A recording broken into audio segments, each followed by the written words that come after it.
வணக்கம். நான் ஸ்ரீ சுந்தர Gnanananda. Guha YouTube channel வாயிலாக உங்களை காணும் பொழுது மிக்க மகிழ்ச்சி. அதாவது இதுக்கு முன்னாடி திருமணத்திற்கு நாள் பார்க்க வேண்டுமான்னு ஒரு பதிவு ஒன்று போட்டிருந்தேன். அதை பார்த்துட்டு ஒரு அன்பர் அப்போ ஜென்ம நட்சத்திரங்களை தான் பிறக்கிற நட்சத்திரங்களை பார்த்து தான் காரியங்கள்லாம் செய்யணுமா அப்படிங்கிற மாதிரி ஒரு கேள்வி கேட்டிருந்தார். அதாவது அந்த பெரும்பாலும் நல்லோர் செய்யாததை நாள் செய்யும் அப்படின்னு சொல்லி ஒரு பழமொழியே தமிழில் உண்டு. இந்த நட்சத்திரங்கள் ஒரு சுபகாரியங்களுக்கு எந்த அளவுக்கு பயனடையும் அப்படிங்கிறத அனுபவித்து பார்த்தா தான் புரியும். ஒவ்வொரு மனிதரும் பிறக்கும் பொழுது அந்த நட்சத்திரத்துக்கு தொடர்புடைய நட்சத்திரங்கள் ஒரு 2 நட்சத்திரம் சேர்ந்து தான் வரும். ஏன்னா அந்த நட்சத்திரத்தை அதிபதிக்கு அந்த நட்சத்திரங்கள் இருப்பாங்க, கூட இருக்கும். 3 நட்சத்திரம் ஒவ்வொருத்தருக்கும் பிறக்கும்போது தொடர் நட்சத்திரங்களாக வரும். அதை ஜோதிட சாஸ்திர ரீதியாக பார்க்க போனீங்கன்னா ஜென்ம நட்சத்திரம், அணுஜென்மம், திரிஜென்மம் சொல்லி ஒரு 3 நட்சத்திரத்தை குறிப்பிட்டு சொல்லுவோம். இப்போ உதாரணமாக எடுத்துக்கிட்டிங்கன்னா அஸ்வினி நட்சத்திரத்தில் பிறந்தாங்கன்னா அஸ்வினி, மகம், மூலம் இந்த 3 நட்சத்திரம் அவங்களுடைய பிறந்த நட்சத்திரமாகவே கருதப்படும். அப்போ அந்த வரக்கூடிய அந்த 3 நட்சத்திரங்கள் வரக்கூடிய நாட்களில் ஒரு சில விஷயங்கள் செய்யக்கூடாதுன்னு அன்றைக்கி ஜோதிட வல்லுநர்களும் ஞானிகளும் அறிஞர்களும் ஆராய்ஞ்சு சொல்லியிருந்தாங்க.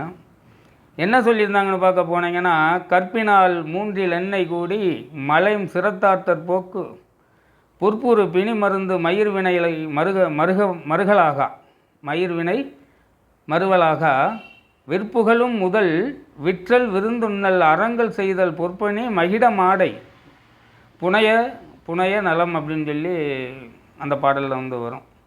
அப்போ இந்த பிறந்த ஜென்ம நட்சத்திரத்திலேயே அதோடைய தொடர் நட்சத்திரமாக வரக்கூடிய அணுஜென்ம நட்சத்திரமோ திரிஜென்ம சொன்னமோ, அதாவது சொன்ன மாதிரி இப்போ ஒருத்தர் சித்திரையில் பிறந்திருந்தாருன்னா, சித்திரை நட்சத்திரத்தில் பிறந்திருந்தால் அந்த சித்திரை நட்சத்திரத்துடைய தொடர் நட்சத்திரமாக வரக்கூடிய அவிட்ட நட்சத்திரம், அதோடைய தொடர் நட்சத்திரமாக வரக்கூடிய மிருகசீரிச நட்சத்திரம், இந்த 3 நட்சத்திரமே அவருக்கு ஜென்ம நட்சத்திரமாக தான் வரும்.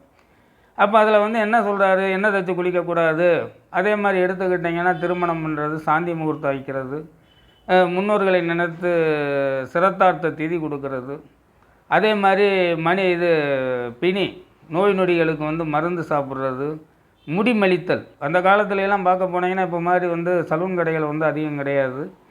ஒட்டு மொத்தமாக 3 மாதம் 6 மாதம் வருஷத்துக்கு ஒரு தடவை கோயில் குளத்தில் போய் மொட்டை அடிச்சுட்டு வருவாங்க, முடியை மலிச்சுட்டு வருவாங்க இறைக்கு கொடுத்துட்டு. அந்த முடிமலித்தலுக்கு 4 நட்சத்திரம் அன்றைக்கி பார்க்க வேண்டியது இருந்துச்சு.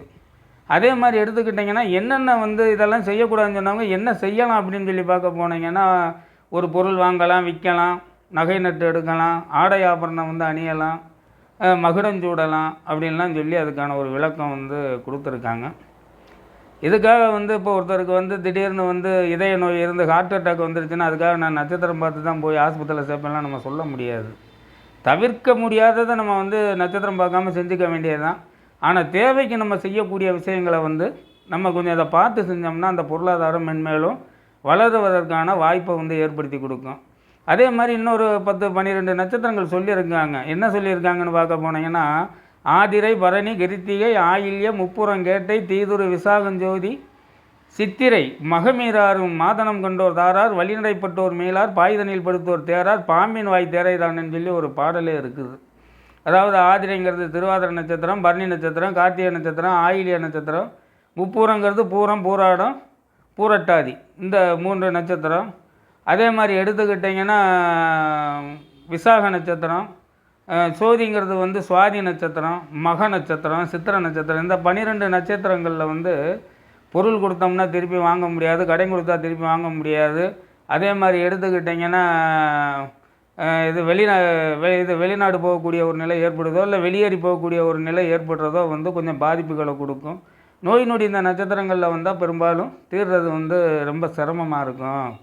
ஒரு பாம்புடைய வாயில் தேரை அகப்பட்டுச்சுன்னா எப்படி வெளியே வர முடியாதோ அது மாதிரியெல்லாம் வரும் அப்படின்னு சொல்லியிருக்காங்க.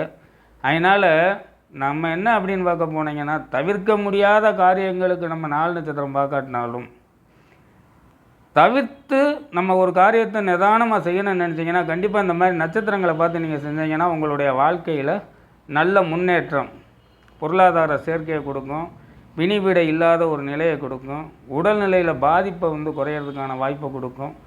அப்படிங்கிறது ஒரு நம்பிக்கை சார்ந்த விஷயமாக இருக்குது. அதே மாதிரி எடுத்துக்கிட்டிங்கன்னா அந்த காலகட்டங்களை செஞ்சோம்னால அதை அனுபவித்து பார்த்தோம்னா நம்மளுக்கு நல்லா தெரியும். அதோடைய பலன் வந்து நம்மளுக்கு நல்ல நிலையை வந்து உருவாக்கி தரும். அதனால் இதை வந்து நான் சொன்ன மாதிரி தவிர்க்க முடியாமல் செய்யணும்னா அதுக்கு நம்ம 4 நட்சத்திரம்லாம் பார்க்க முடியாது.